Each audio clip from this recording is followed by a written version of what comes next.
鱼没上钩，收什么竿啊？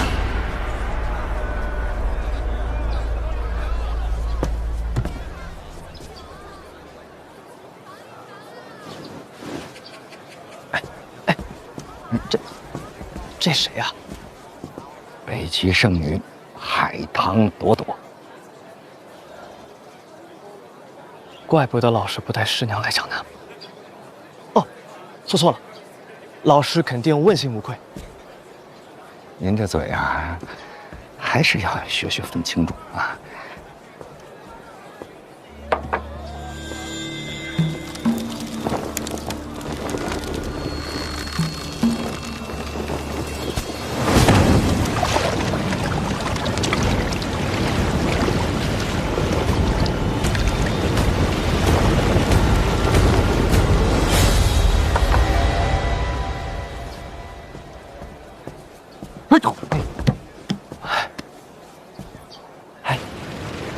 这位姑娘是北齐圣女海棠朵朵。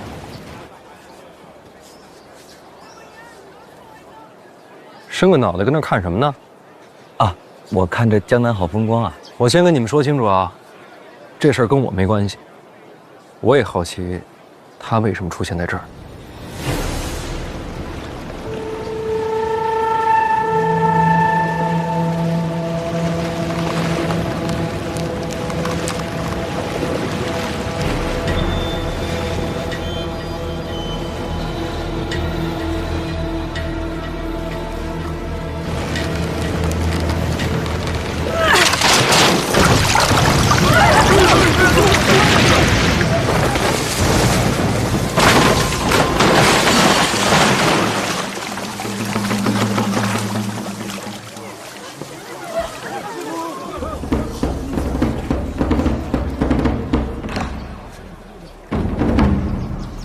要不我陪你鱼竿？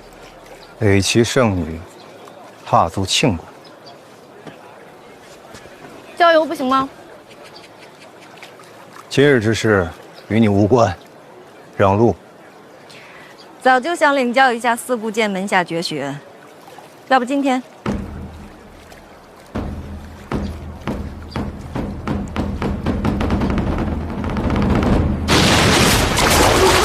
影子大人。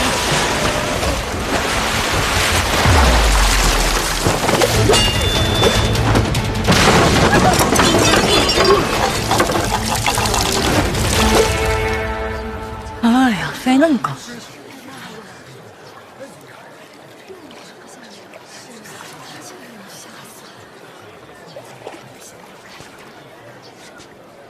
酒品一家都散了吧？散了，散了。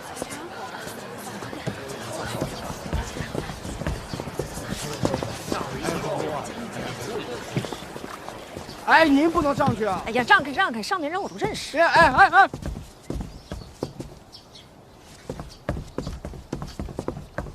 哎，自己人啊！姑娘请，我来蹭个饭行吗？请坐。这两位是？我们是小范大人的门生。哦，坐。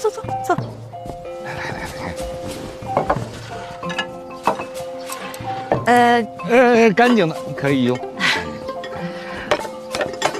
这菜看着挺精致，味儿也还行，量小了点儿。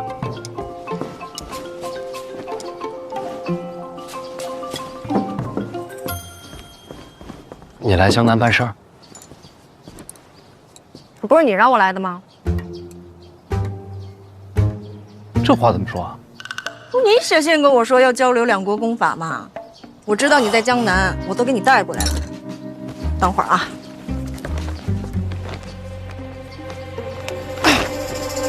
给你。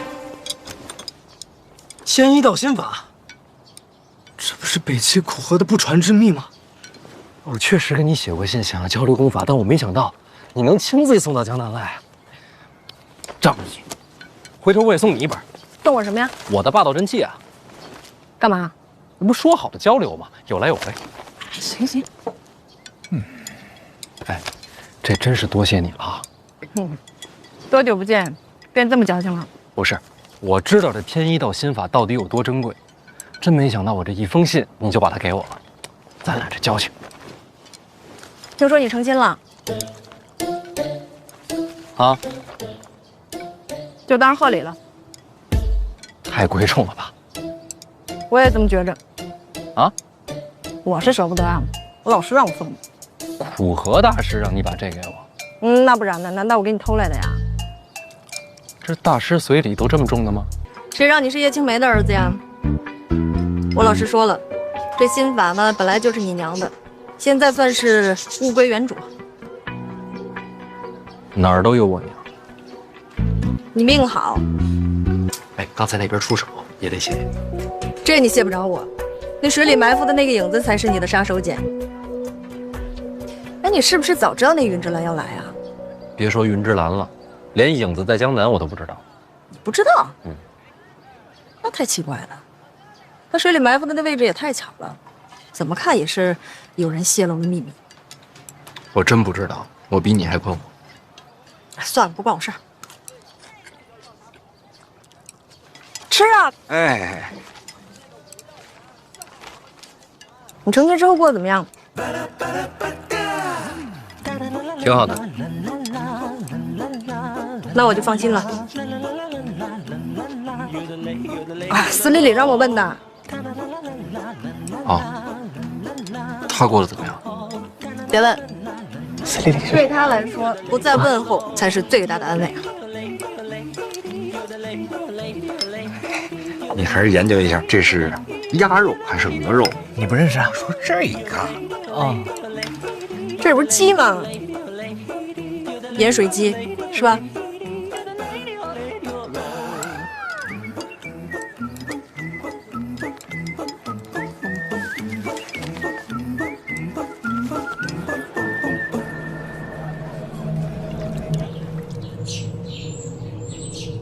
好了好了，跑慢点，跑慢点，别摔着了啊！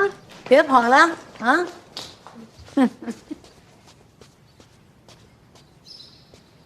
母亲，小范大人到了。哎呀，你怎么不早说呀？老身应该出门迎接才是啊。小范大人一个人来的？这江南再乱，明家总是安全的吧？明家誓死守护小范大人。哎，快去叫小范大人。小范大人。乖，我今儿没带糖，回头不给你们啊。快下去吧啊。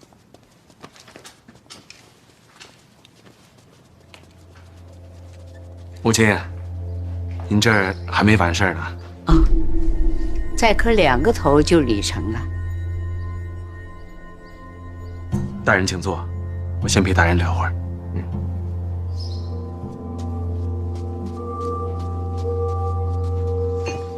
这是哪一出啊？啊，过继之力。过继？是啊，他是我的同族，说来也算是我的堂弟呢。今日过继到母亲堂下，从此以后，堂弟变成了亲弟弟，更近了一层。他也算是幸运啊，有小范大人管理，说出去啊，光宗耀祖啊。请用茶。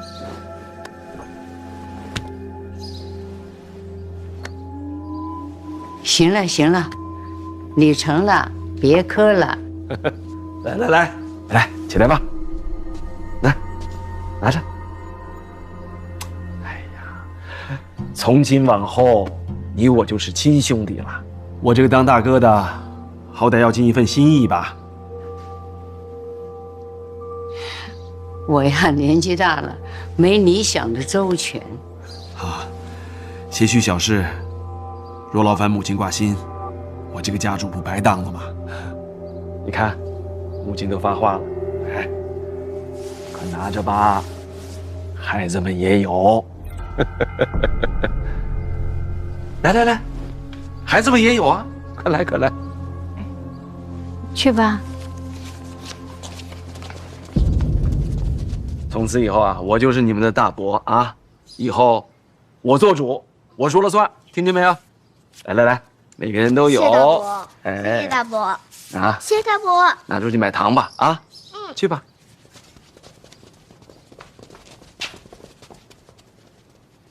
母亲，家事已了，该正事了。你是家主，你决定就是。小范大人，请上座。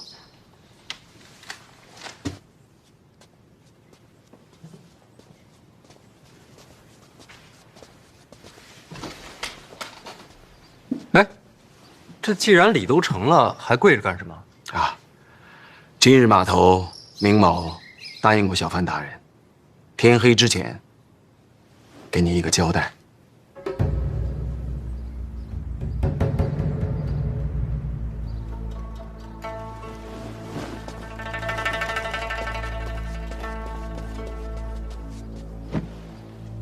大人，此人正是那个利欲熏心、私发悬赏令的凶犯。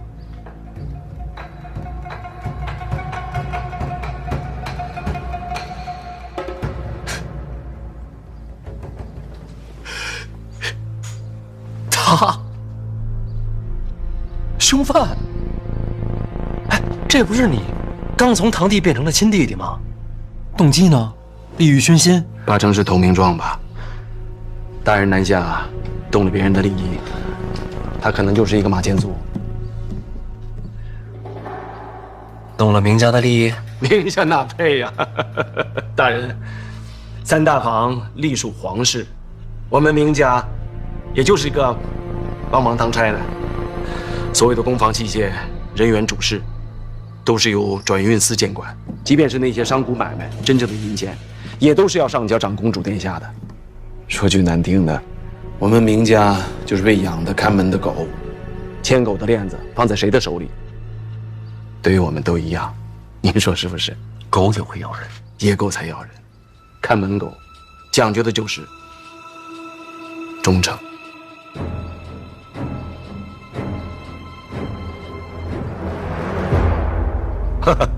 这样吧，大人，明某今日替明家表个态。大人奉旨南下，名正言顺，明家当全力促成大人收复三大房。家主的话，就是明家的话。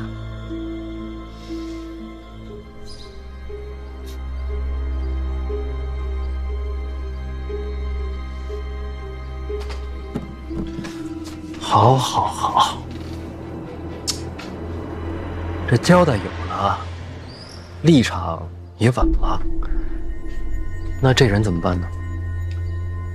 私发悬赏令，刺杀朝廷命官，死罪。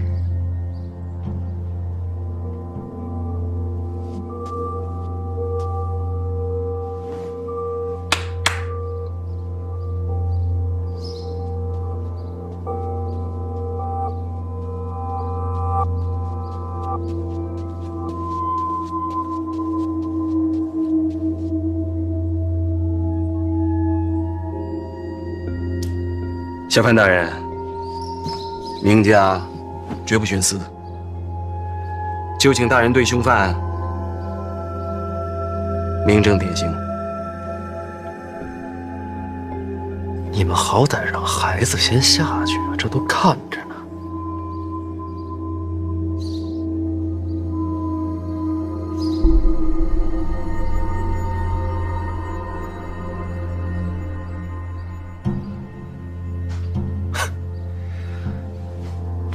既然是凶犯，又何必要过激呢？他虽死罪，孩子毕竟无辜。过继我门下，他走了之后，这些孩子我都会当亲孙子孙女儿养着，他就不会死不瞑目。母亲宽厚仁慈，我若是他，定会瞑目的。小范大人，请吧。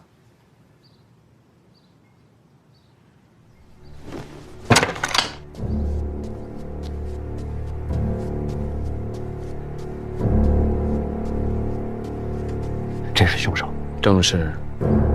利欲熏心，不错。你认罪了？认罪？认罪可就死了。请大人成全。我偏不成全，死不死的查清楚再说。这人我带回府衙，仔细调查。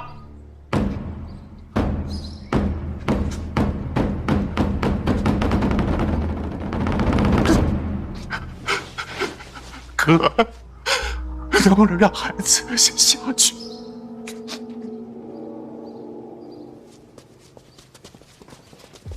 你安心投案，配合彻查，别担心家里，孩子们我替你照顾，绝无意外。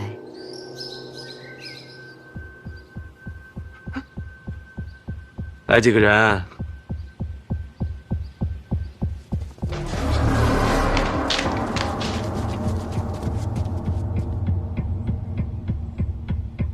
押送府衙。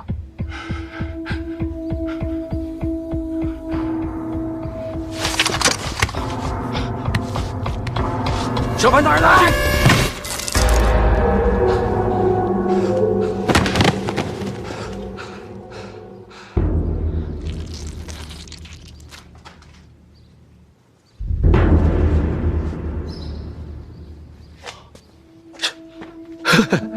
原来是畏罪自尽呐！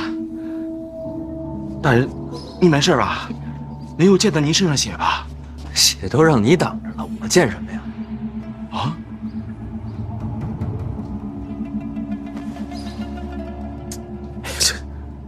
这要是洗不干净的话，就得扔了，换身新的。哎呀，太浪费了！你看这好好的一桌子菜。哦，大人，那这尸首，你还要抬回去吗？这都畏罪自尽了，我要个尸体身上。如果这样的话，那就把我这个亲弟弟的尸体抬出去安葬，宁某去就回。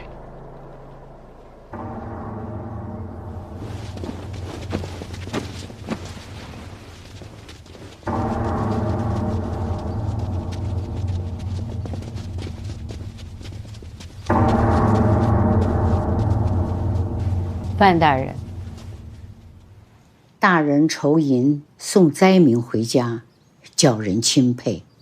此等善举，民家绝不能落于人后。待会儿再聊善举吧，这血都没擦干净。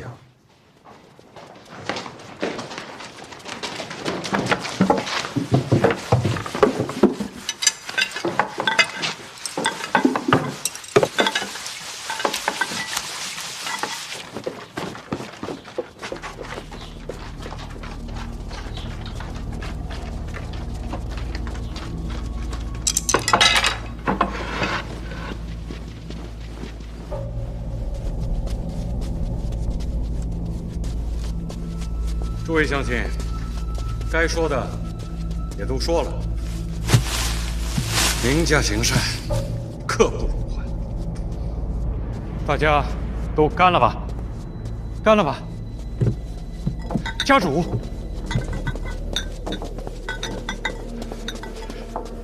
家主，大家都是自愿投效的乡亲们。是。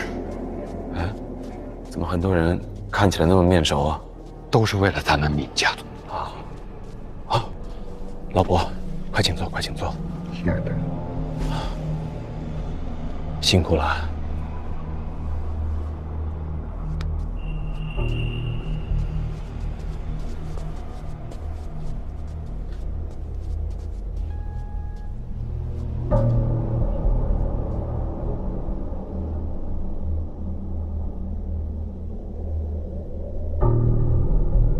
明兴达替明家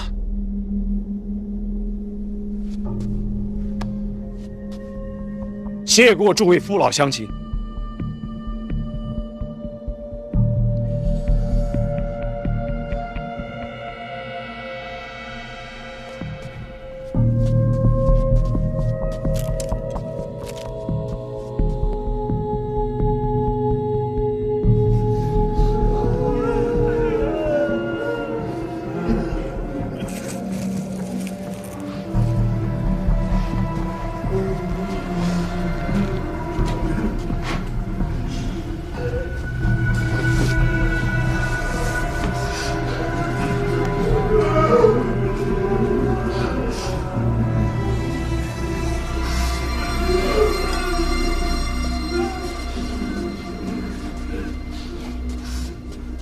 人无信不立。诸位乡亲，我明家说话是算话的。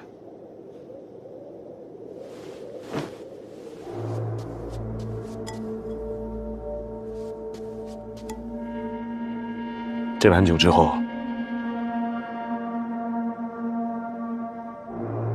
你们的家人就是明家的家人，别的不敢说，只要明家还在，管保他们衣食无忧。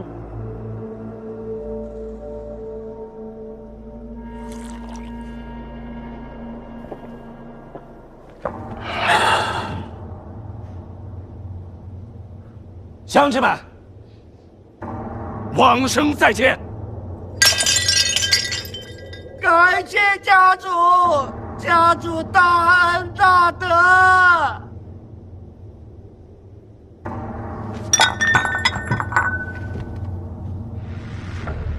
你要说的话很多，但吉时已到。诸位，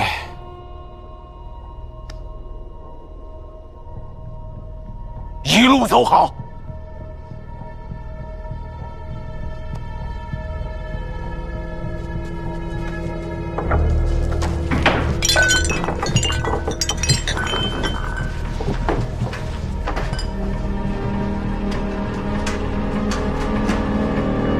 小范大人觉着干净了吧？事儿办得驾轻就熟，家里没少死人吧？大家族，生的多，死的也多，习惯了。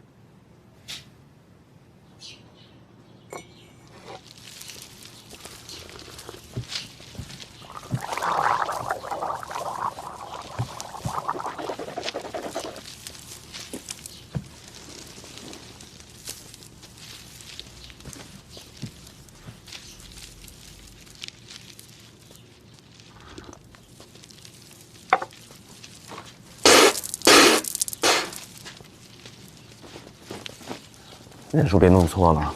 哎，家主放心，加上您带来那个，正好一个都不差。后续都安排好，都安排好了，他们都是自愿的，要不是数量有限，那想死的人多了。毕竟家人一旦被冥府收留，那可就是改了命了，是想都不敢想。赶紧装车，时间不等人。是，马上送到转运寺。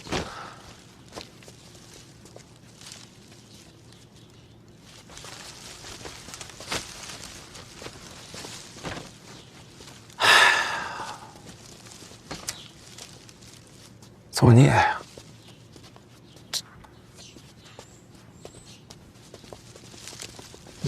哎，你们动作快一点啊！动作快一点。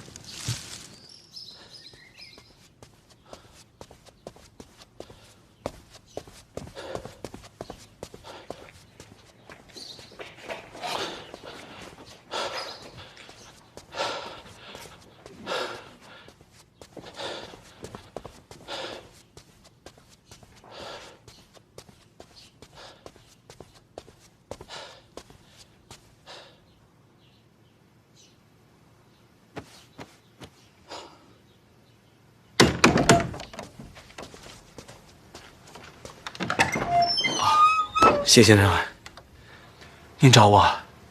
我没找你啊。哈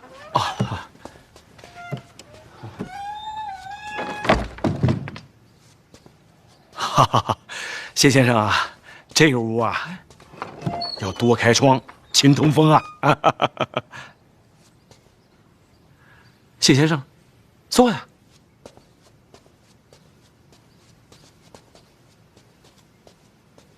请。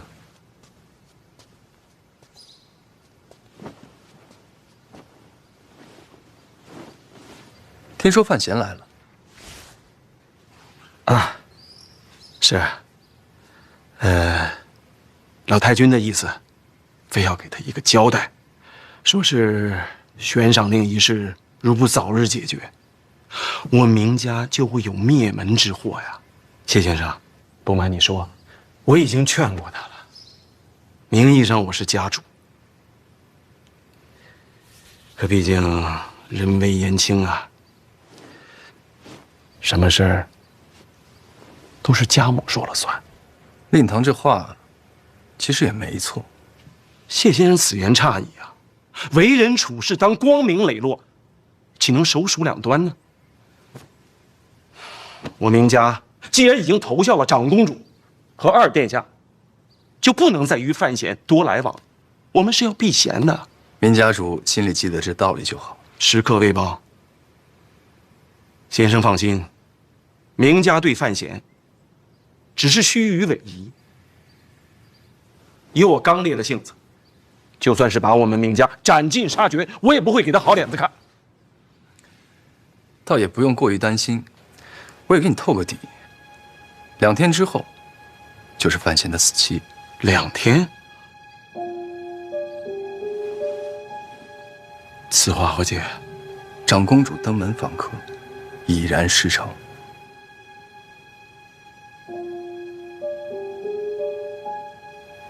那谁来杀范闲呢？别问太多，等结果就好。明白，明白。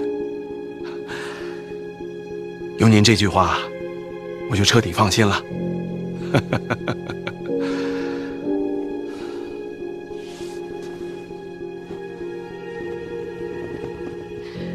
这明家家主实在是太不用心了。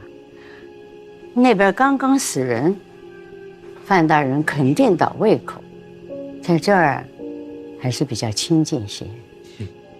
大人筹银，行善积德，明家尽管困难，也愿捐银20万两，共襄盛举。哦，这江南第一大家也有困难？不瞒大人，明家受长公主所托，代理3大坊货品售卖，常年亏空。哎呀，我们明家呀，也不停地往你垫钱。这3大坊的货物可都是独家垄断，这也能亏钱？垄断？垄断的意思就是独家所有，工艺守密。哦，只是天下奸商太多，价钱不好谈啊。这货源也越来越贵呀，这更何况你们都下去吧。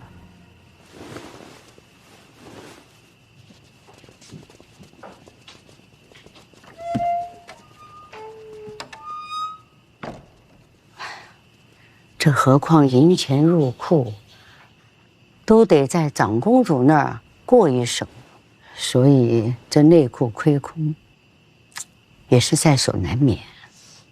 老太君的意思是，长公主在其中谋取私利？这话老身可没说哟。明白，你什么都没说，我自己意会。哎呀，幸好大人来了，3大坊终于有了希望。我还以为你们会帮着李元瑞拦我一手，会吗？大人怎么这么说呢？3大坊又不是我们明家的，在谁手里，其实对我们都一样。大人江南之行，最怕夜长梦多。明日我就让清达带大人走一趟转运司，尽快交接。3大坊顺理成章归于大人门下之后，就再无隐忧。说说看，你们想要什么？3大坊在江南，总要有人代理吧？大人，您觉着呢？有意思啊！这生意做的年年赔钱，你们还抢着想接着做？为国效力，岂会在乎个人得失？明家能有今日，绝非侥幸。仰仗国运昌隆，也仰仗大人鸿福。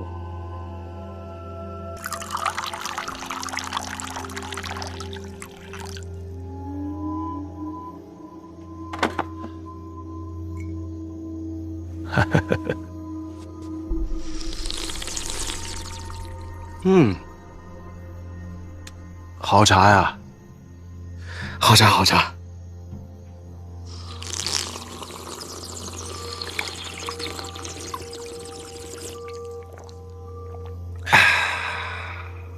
你怎么还不走？饭钱不会等急了？啊？哦，小范大人，只是个过场，应付一下即可。再说，有家母在，不会有问题的。啊，谢先生，请用茶呀。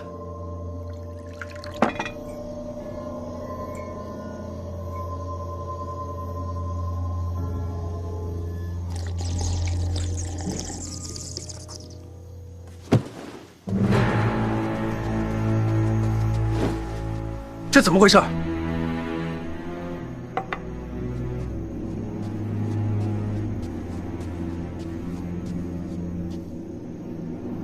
哎呀，这是怎么了？天都被烧红了，你没看见吗？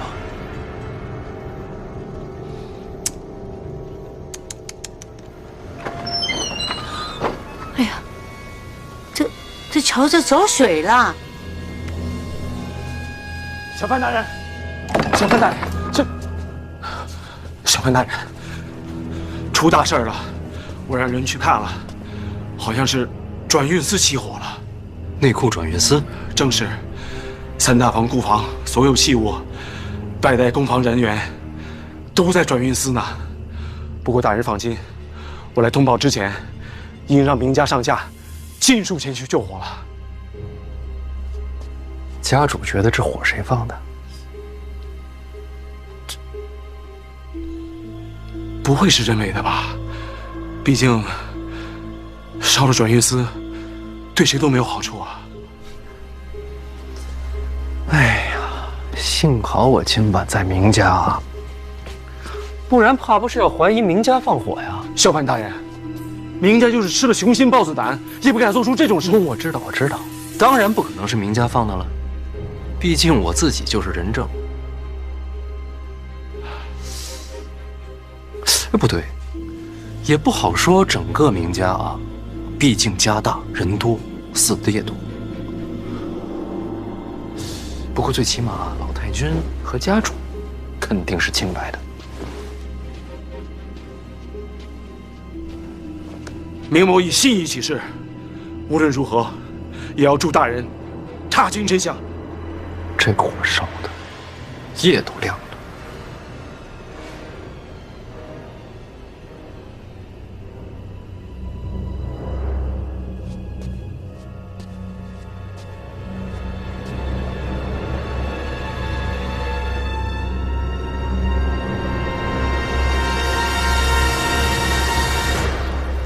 你说抱月楼不再是青楼了，老师以后开着它还图什么？老师想的比我们远。老师也没说这些女子该如何安排啊？没说，应该是想拿下三大房之后再说吧。昨晚那场火，听说了吧？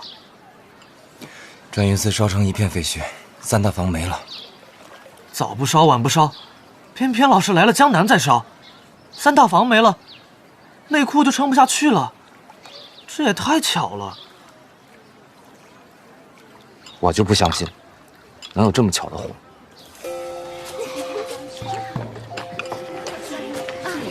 收获满满。是啊。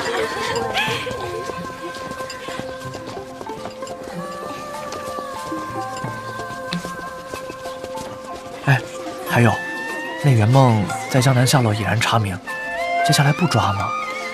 老师自有安排。有点高深。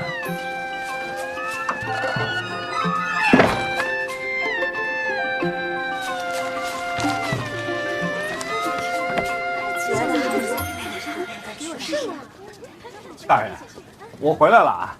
哎呦，这个晦气呀！我在这火场里边啊，转了一圈，这三大房的仓库啊，都烧尽了，什么也没留下。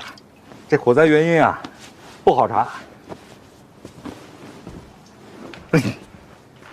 人呢？都死了。但这尸体数啊，我查了，和三大房的人员数都能对得上，一个都没少。换句话说，就是一个活口都没留。这尸体啊，我也查了，我觉得啊，这里边有蹊跷。我一共查了2具尸体，这喉咙深处啊都没有烟尘，这说明啊他是死后才烧的。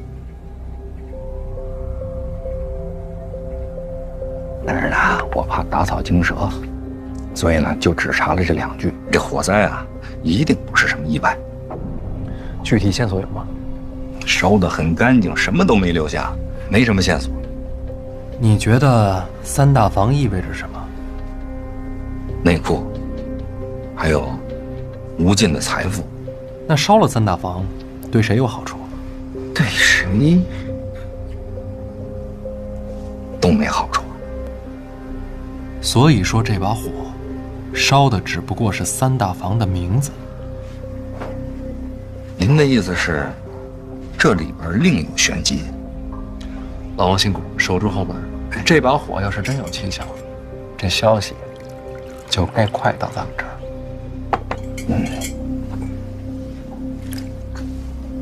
我这就去。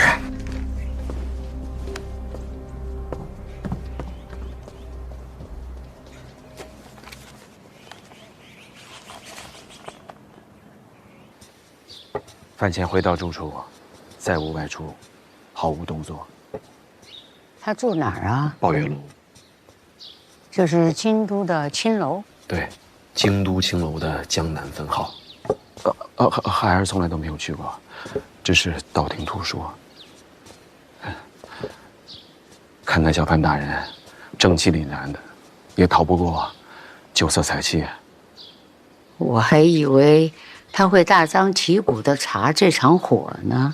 这把大火，前前后后烧的是干干净净，就是查，他也无从下手啊。我看他可不好骗。猜疑肯定是会有的，不过于情于理，咱们完全没有必要冒着毁家灭族的风险点这把火，没有动机，自然就不会怀疑到明家。这不可能，这要是被查到，全族的脑袋都得掉光。那明家也不是傻子呀，师兄。怎么就不可能？才能通神啊，殿下！可这跟点火有什么关系吗，师兄？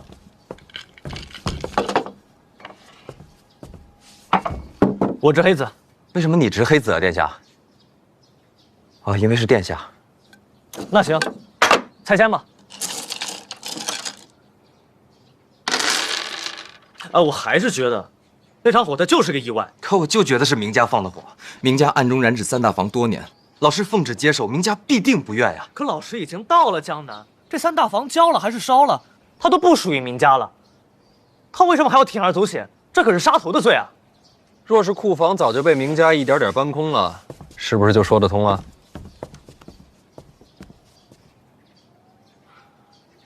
老师，我明白了，这场火是明家故意做给世人看的，他们想转移三大房，然后独吞这些财富。哎，人能为财富贪婪至此，还闹出那么多条人命来，他不怕天国律法的吗？那可是江南名家，你怎么把人想的那么坏呀？他都不是我把人想的这么坏，殿下，是人为财死，人性就是这样啊！空口无凭，我不信，有这样的事儿吗？有。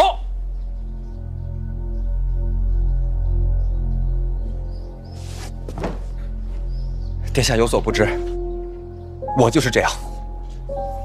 我的家，石家镇，就是这么被烧没的。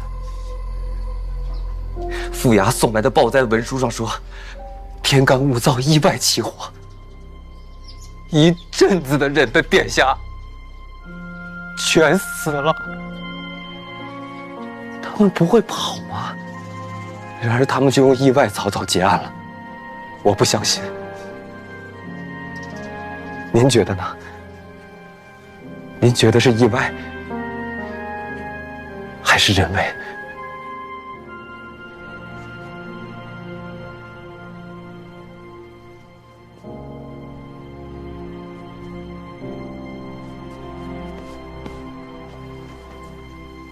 对不住啊，师兄，我不知道，抱歉，戳到你痛处了。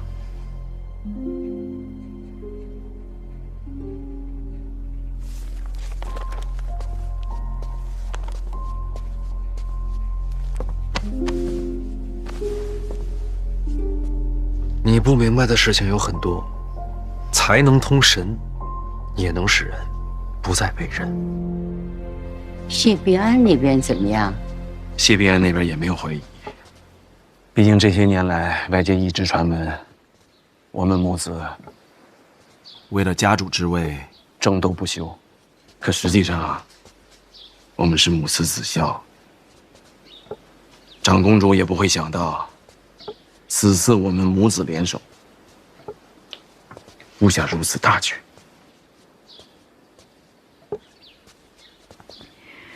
火场可别出纰漏。您放心吧，即便是查，也会把真凶引向李云瑞那边。毕竟啊，大人物的争斗，有谁会把我们这些商贾之流真正放在心上呢？人人都说，千里之堤，毁于蚁穴。可又有谁真正的会去看那些蚂蚁呢？再过几日，调度大船，都已经准备好了。可这几日风声太紧，不敢妄动。等一切都结束了，饭前回京，我就调度大船，把库房和工人运出海。小心人祸。买通了2个主事的，他们以为这个大局是李云瑞安排的。工人也都很听话，但一切出了海，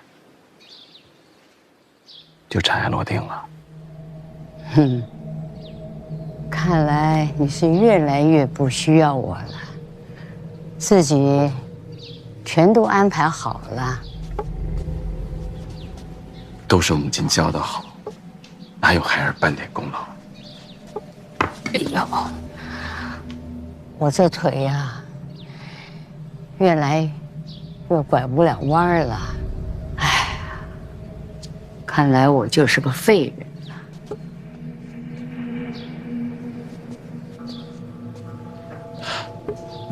母亲何故自称废人呢？哎，孩儿背你。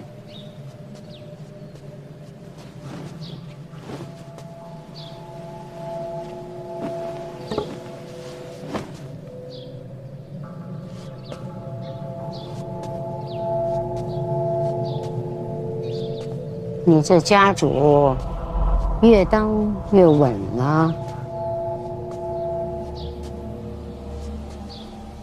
没有母亲提点，家主只是个虚名。你们觉得江南最大的麻烦是什么？名家不算。长公主和2殿下，其实也不算。还能是谁？有的时候麻烦可以不是指一个人，而是人性。江南这么多年啊，明家一家独大，其余商贾再无起色。明家是富了，但是各县穷困潦倒的却越来越多。所以应该换掉名家呀。换谁都一样，过几年又是新的名家。我这次南下，听的一句话：没了名家，也有别家。3大房就是个聚宝盆，谁守着它，谁就是下一个名家。所以说，3大房姓甚名谁并不重要，重要的是它的本质。什么本质？3大房里边有天下最赚钱的工艺传承，这我知道。玻璃、制糖、织棉、香水，多了去了，样样都是不传之秘。我想放出去。什么放出去？3大房所有不传之秘，我都放出去。放去哪儿啊？放于天下商铺，技术共享。哦，卖出天价，填补库债。是要收费，但不是为了库债。我也没想过要卖天价，所有的工艺分别厘定数目，享用的商家费用1年一交，细水长流，这就叫做知识产权。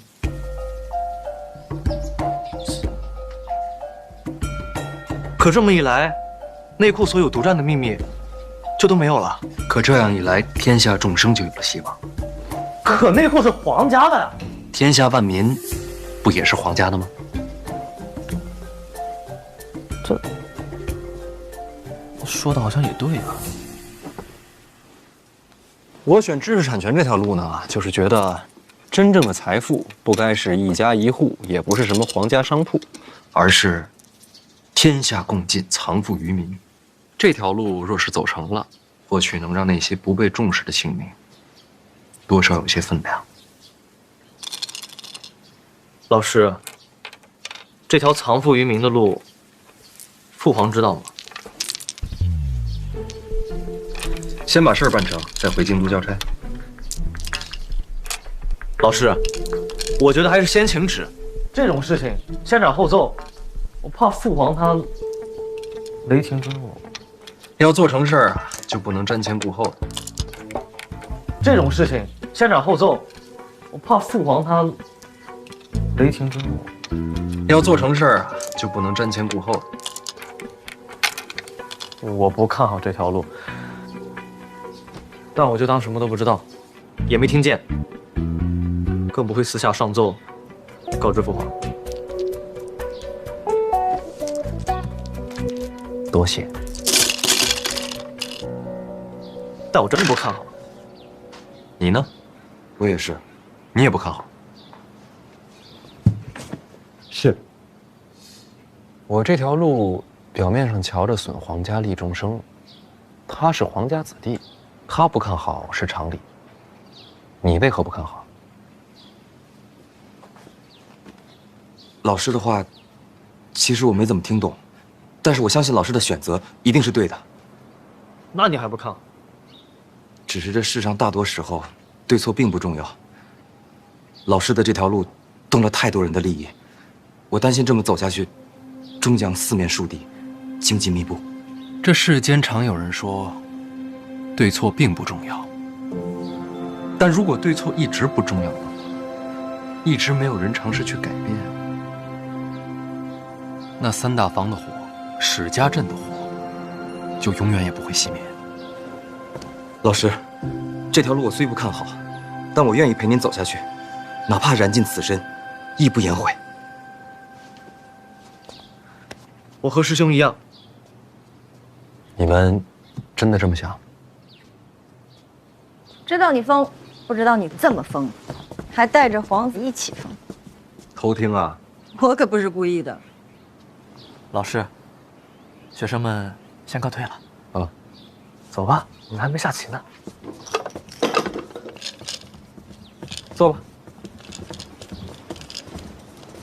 怎么说？找我有事儿啊？过来看看，怕那个云之蓝卷土重来。多谢。不用。按你刚才那条路走下去，要杀你的人恐怕成百上千，一个云之蓝不重要了。所以得麻烦你在江南多住些日子了。以你的身手，除了大宗师，其他九品未必杀得了你。悬空庙被刺之后，我真气炸开经脉，散于体内，时至今日没有恢复，所以我需要你。终于肯承认了？本来也没想真瞒着。你信上可不是这么写的。书信嘛，能看的人太多了，有些话只能当面说。为什么不连我也瞒着？心里过意不去啊。为什么？把你当朋友。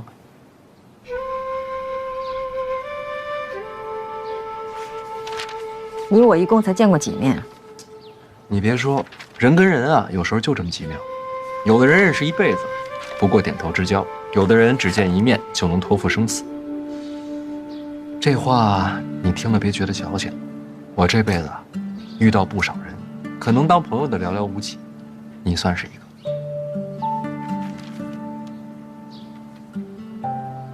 确实矫情。我也这么觉得，以后不说了。所以你要添一道心法，想重修真气。哎呀，死马当活马医吧。把那拿来。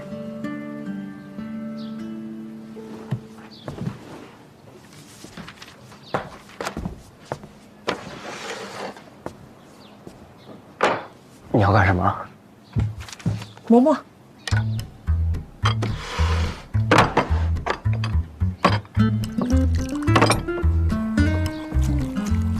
继续磨，别停。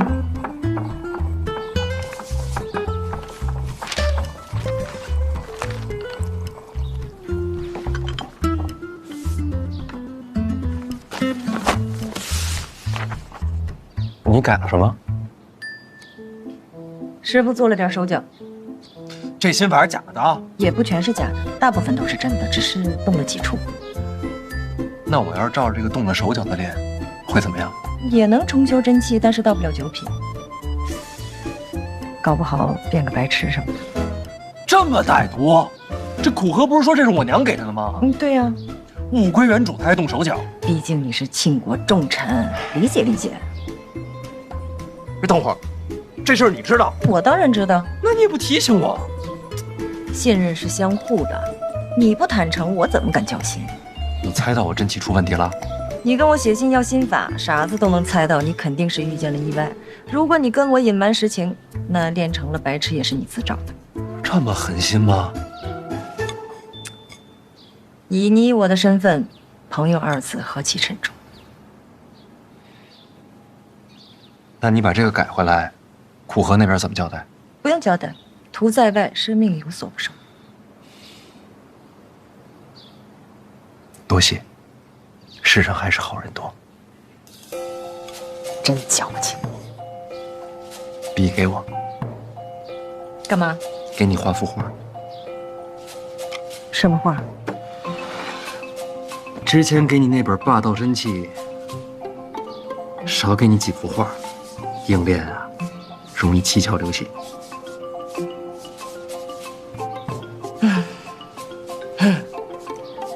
什么时候这世上的人才能少些尔虞我诈呀？咱俩共勉，一起努力。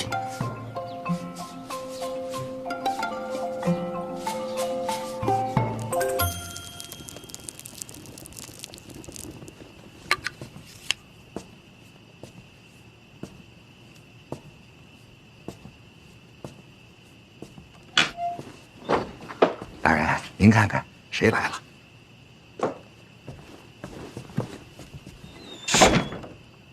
监察院一处邓子越见过提司大人。当你这是认识多久了，跟我来这个？来，坐。规矩嘛。哎，齐天兄，哎呀，哎，你这胡子呢？啊，这不是奉大人的命令，到江南调查名家，我觉得暗桩嘛，就应该彻彻底底的改头换面。来，喝水。哎，齐天兄，还是先说事情。我听大人的吩咐，化妆成灾民到了江南之后，果然就被名家给收拢了。但是他们疑心很重，头1个月就是整日熬作。我估计他们一直在调查我的身份。这医术跟四术一块儿给你做的这身份，不会有什么纰漏吧？确实是。等到第2个月的时候，看的就松多了。我又找到一个机会，展现了一下我记账的才能。他们就开始接纳我了，最终进了3大房。所以说，这3大房他还在？当然呀，大人，名家一早就把3大房仓库以及里面的主事和匠人全都秘密迁到了城外。果然是偷梁换柱，还搭上这么多条人命。大人您看，这就是仓库现在的方位。大人，属下以为这个名家纵火屠戮百姓，罪大恶极，当一律问罪。名家肯定得办，但不是现在。咱们要考虑的不仅仅是一个名家，更是江南未来数10年的安定。那大人，属下接下来该如何行事？你离开库房时，有人发现吗？那就连夜回去，装作什么也没发生。暗桩既然已经埋下了，那就接着隐藏。三大房这出戏，不知将来还有什么变数。属下遵命。秦天兄啊，保护好大人。哎呀，你放心啊，老大，你一定保护好自己啊。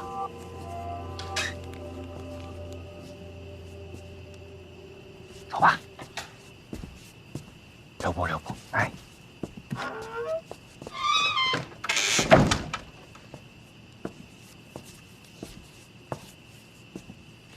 影子后来露过面吗？自从那天跟云芝兰交手之后，就再没见他的踪影。那就不管他。明天，咱俩出城收复三大房。您看，您这个真气没了，对吧？我呢，又只会跑，咱要不然把那朵朵姑娘一起叫上吧？她可不行。人家是北齐圣女，我收服三大房的时候，她若在场，将来有人做文章。老王，关键时刻还得靠咱俩。喂，那都听大人的。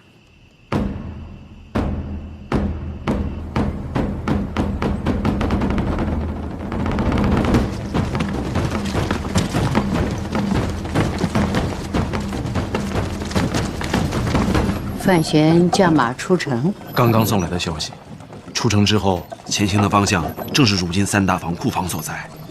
库房所在，乃是绝密啊！必是走漏了消息。那他们出城只有2个人？开始是2个。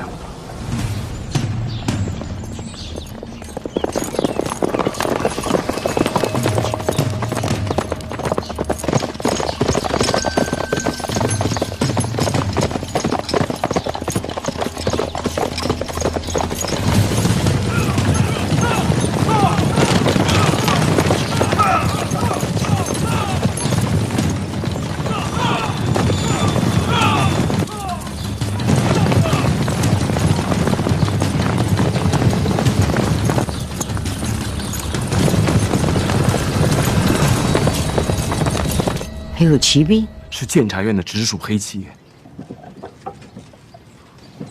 这谢必安不是说，再过2天范闲必死无疑啊？这2天已经到了。云芝兰都做不到，还有谁能杀得了范闲？云芝兰又不是大宗师，大宗师要出手了，否则怎么会需要你云瑞亲自去请呢？4大宗师出手的，不知道是哪一位。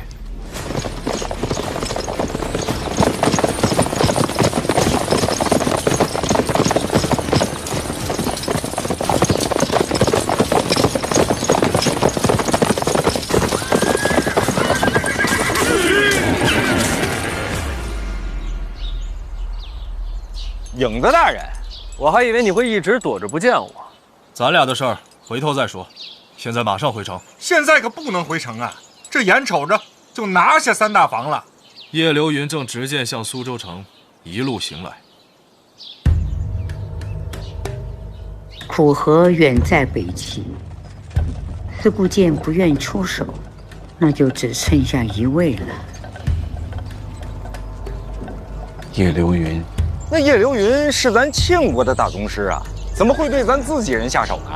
悬空庙刺杀，叶家被逐出京都。那也跟我家大人没有什么关系啊，那是陛下下的令啊。是啊，所以叶流云的报复就针对皇室。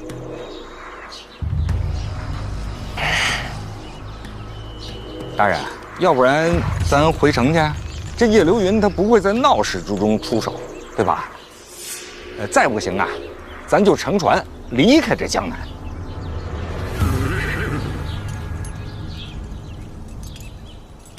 大宗师非人力可敌，你眼前的这些人根本挡不住。我要是此时回城，明家就有机会把三大房再次转运。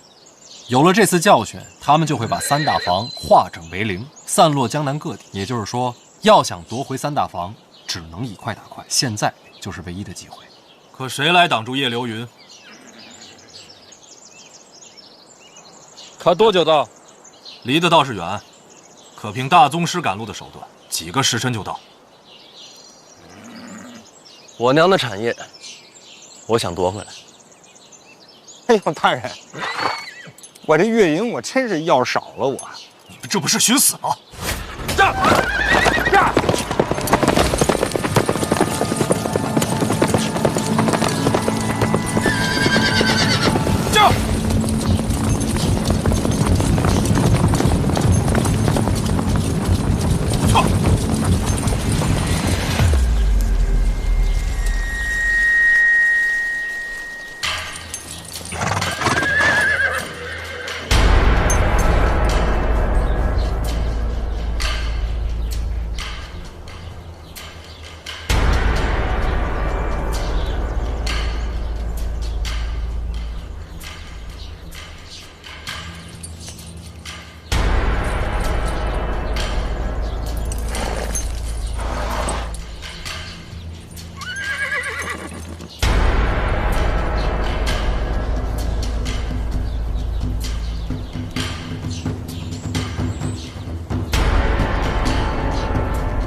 谁？什么人？给我走！跟上！在哪里？什么人？在哪里？在门口。怎么回事？走！好，快点！别这样，快！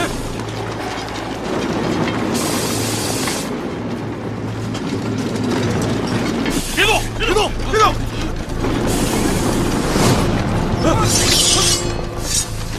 别动！别动！多先别动，多先别动，放下，放下，放下。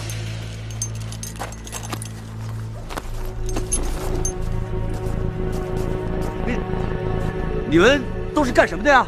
此地乃是明家私产所在，尔等驾马擅入，眼里还有没有王法了？有没有王法了？你们？你刚才说什么？我没太听清楚。这是哪儿？我跟你说的很清楚，这是明家的产业。老王，内库转运司罪案。内库转运司三大房甲房主事萧敬是你啊？是我。这是从庆国元年至今你的所有罪行。你这是强加罪名啊！听着吧你。庆国2年3月，萧敬瞒铜山矿难吃死人饷5年，合计13700两。庆国4年7月9日，萧敬行贿苏州主簿，以贱价购得良田700亩。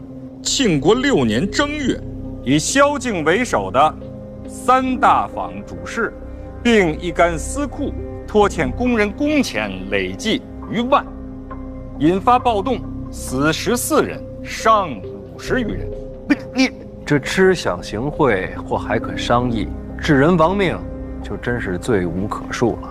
依庆律，当斩。你无凭无据，怎能定罪你？这是供词和证据，自己看看。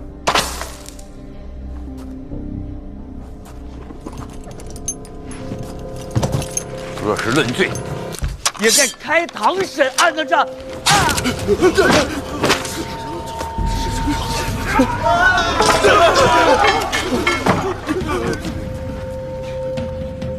监察院提司本就有论罪行刑之责，人证物证俱在，依法斩杀，无需再审。诸位，谁能再跟我说说，这儿到底是哪儿啊？萧主事死了，监察院正是名不虚传。大人，这里是明家私产。内库转运司三大坊乙房主事马雄建是你吧？正是下官。听着啊，任职以来娶12房小妾，其中9房是为强抢民女，更有2房是杀人亲夫夺人之妻，另有庆国6年暴动一案，马雄建亦与萧敬同谋，数罪并罚，以庆律当斩。大人，大人饶命了！大人饶命了！我不敢了！大人，您饶了我这一回吧！大人，斩！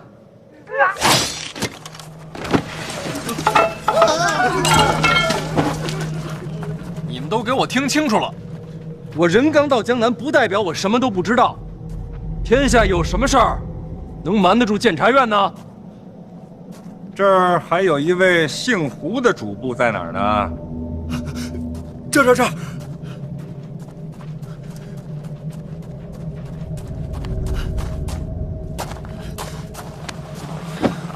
禀房主事胡金林，拜见小番大人。胡主事是吧？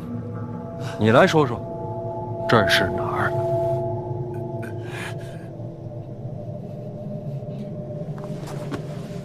问你话呢。回大人，此地便是内库三大房库房，转运司所有物件暂存此处。哦，原来这就是三大房啊！这就是三大房。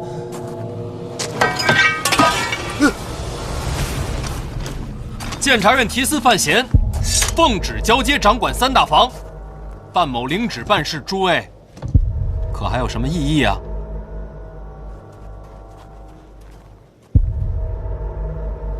你有异议吗？大人顺应圣意，内库三大房领旨交权。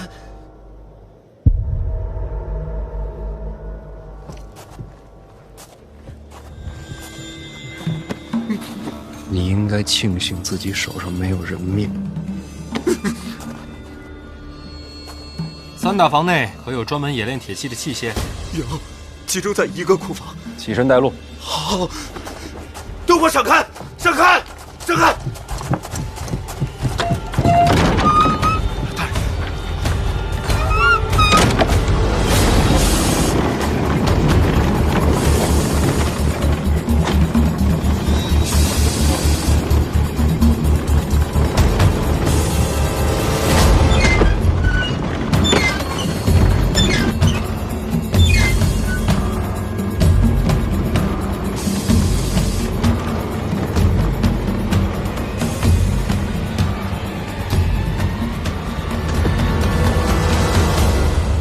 范闲进了库房，就没再出来。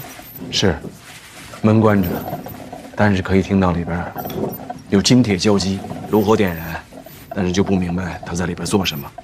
哼，不过也无所谓。即便是收复了三大房，只要叶流云一出手，范闲此次定是死路难逃。你要是没死呢？那可是大宗师啊！你是家主，该注意一点，成败不可寄托他人。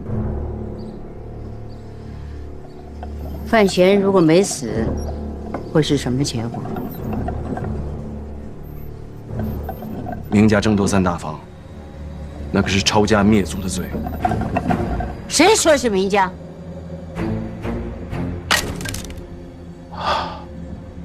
对，明家也是被骗的，有个别族人心存祸心。只是这么一来，恐怕再找一个过继的，也扛不住这么大的罪名了。你亲兄弟不少啊，那就让你那些亲兄弟们一个一个的去送死啊！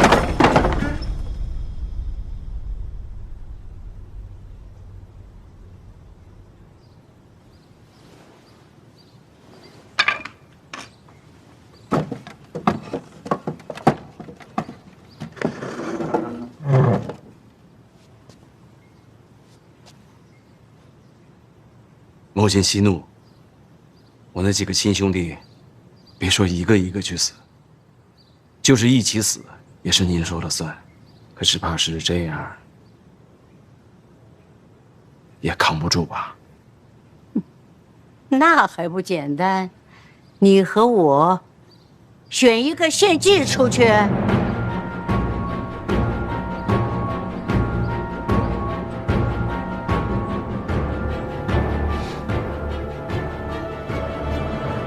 自然是我。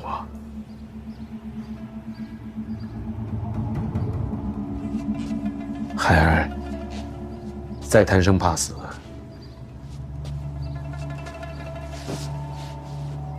那我也是个人呢，怎么能把自己慈悲宽厚的母亲送出去献祭呢？好儿子，还不到选择的时候，要看看范闲能不能活下来。